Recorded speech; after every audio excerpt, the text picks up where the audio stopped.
And welcome in practical hands-on session of JavaScript.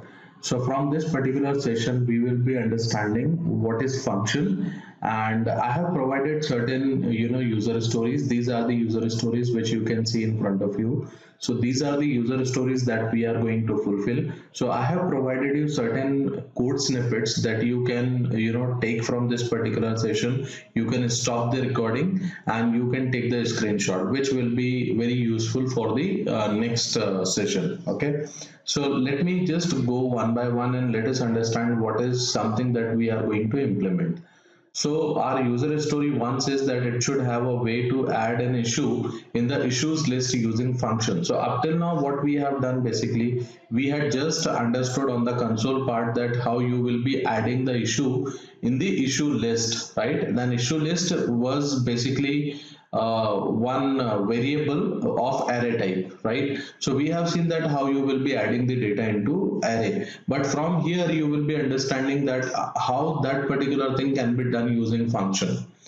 Now the next requirement is going to be like it should have a way to display issues list using function. So you will be displaying the issues with the help of function. Next requirement is going to be that you are going to change an issue with the help of function. Similarly, the fourth requirement is going to be like how you are going to delete a particular issue with the help of function. Okay, so just to see this particular code, and here you might be understanding multiple things. Okay, so as you can see over here, in JavaScript, if you want to create a function, you will be using this keyword. This is the function keyword that you will be using. Okay, and this is the name of the function that you will be creating. So add issue is the name of the function is the keyword, and this is the parameter that I am passing. So issue is the parameter that I am passing inside the function. Now here, as you can see, this issues are going to be what? Outside of this particular function we will be creating the issues variable, and in that particular issues variable it is going to be an array type. Okay, and then you will be using this push method, and with the help of push method you will be inserting the provided issue into the issues list, and this display issue is going to be a function which will be displaying the data. Okay, so this is the code snippet. If you wish, you can take the screenshot of this, and then later on it will be used in your development. Now see this particular thing. When you want to display the issues, how exactly you will be using? So this statement that we have already used, this particular statement I have shown you in the last session.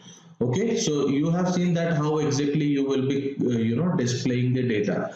But this particular thing we are going to use with the help of function. So this function, wherever I will be requiring, I can use this particular data. Okay, now let us go on to the next thing. Now how exactly you will be changing the issue? So again, now in the change you understand that we have used this statement, right? And in this statement, as you can see, we have position and the new issues. So when I'm talking about position is what? This particular position I will be passing from here, right? And this is the new issue that I would like to assign. So this is the new issue part that I will be adding, and then finally I will be displaying the issues list.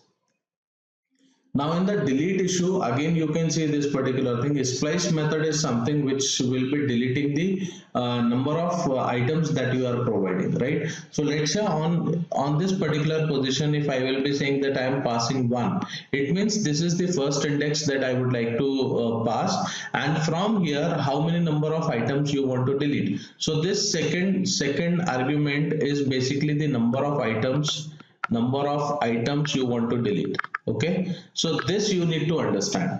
So I hope this thing is going to be clear. In my next session I will be implementing these things, and I will show you one reference as well for the function that is going to be very useful for your understanding.